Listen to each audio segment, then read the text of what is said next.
This is Penny, and I know she doesn't deserve this.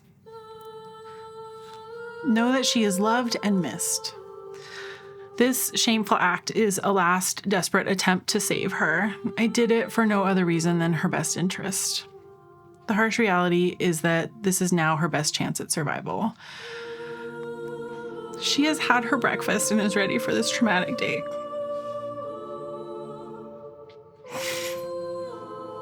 Please help her. I couldn't. I failed her.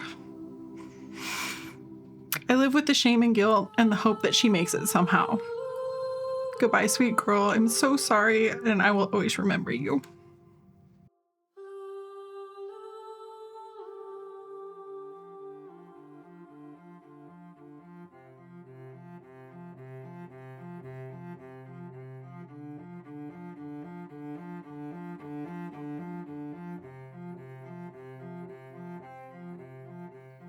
I first heard on September 9th, Channel 21,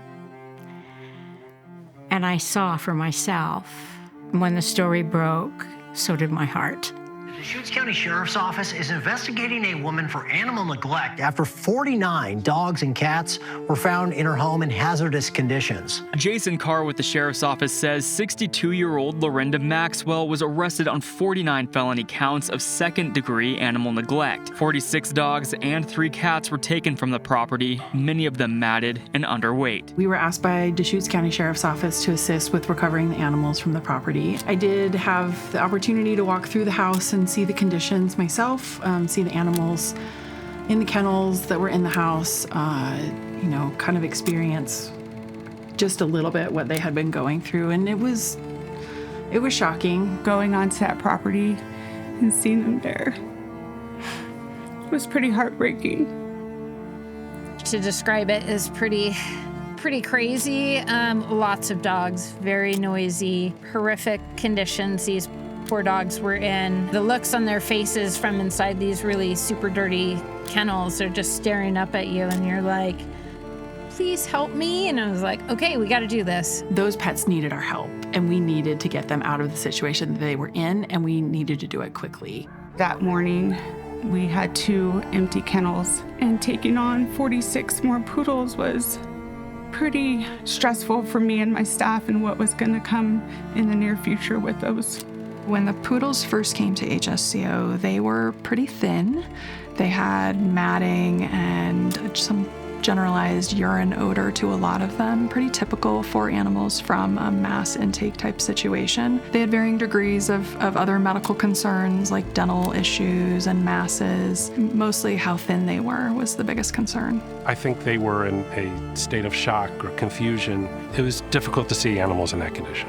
Receiving that amount of animals at once is a ton of work, right? Like there's so many things that go into preparing for that and caring for them and making the space and ensuring that, we can receive them. Trying to address their individual needs times 46 was what was significant. And we would rotate them in and out of foster care. We would have frequent rechecks back here at the shelter to make sure that they were on a good trajectory. This wasn't the first mass intake that we had taken this year. We had received another one very recently to receiving the poodles. These things are happening more and more often. More animals are needing assistance. More people are needing assistance for their animals. When we take on larger cases like this, it puts a strain on staff and on overall flow of the operations. We're already at full capacity, and then we have to try to figure out how to take on double that amount. Ultimately, the best thing was when they finally became our dogs and we were able to get them into the right homes. The first time I saw Mia, she looked a little frightened, withdrawn, not sure, but it didn't take her long to introduce herself to me.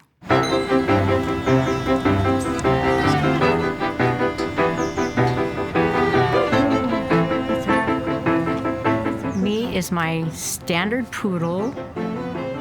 She is wonderful. The day I brought Mia home, we opened the door. She ran in, went nose to nose with the older poodle, and she pranced around the house like she owned it. I remember seeing her come in that morning and now seeing where she's at. It's pretty significant. I can hardly talk about it because it gets emotional. Mia's so special. I can't imagine her ever having to go through that. The human-animal bond is a really remarkable thing. It's kind of hard to define, but you can definitely feel it. I can't imagine my life without animals in it.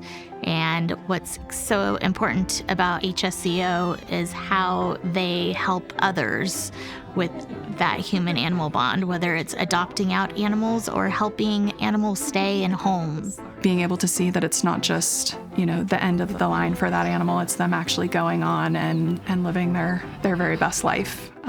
It feels really good. For everyone that was part of Mia's journey, thank you for this blessing. At the Humane Society, adoptions are only 50% of what's done here. The other 50% is even more important. It's about keeping pets in their homes, providing resources to folks that need it. Animal shelters are difficult places to work and volunteer, but it's important work that needs to be done. It's difficult to imagine a community without a resource like the Humane Society. The cases are one thing, and they're necessary and they're important and they're valuable. Our everyday care is the everyday care for the animals in our community that don't have a safe place to land. Without our community's support, we would not be able to do what we do. I don't know what we would do with these dogs in these situations because it seems to be getting worse and worse as time moves on and our population grows. Humane Society is, I just don't even, we couldn't function without them. It's important to remember that Mia is just one of thousands that we care for here at the Humane Society every single year. And if there's one thing that I could say that people could remember is that none of that work would be possible without our donors and supporters and the people in the community who choose to support the Humane Society of Central Oregon. The Humane Society provides this service for all of us. And we need to reach out and help. It's worth every long hour, every hard day. Every pet gets an opportunity for a better life, and we're a part of that. I really love animals. And I love them especially when they don't have somebody else that can be their advocate.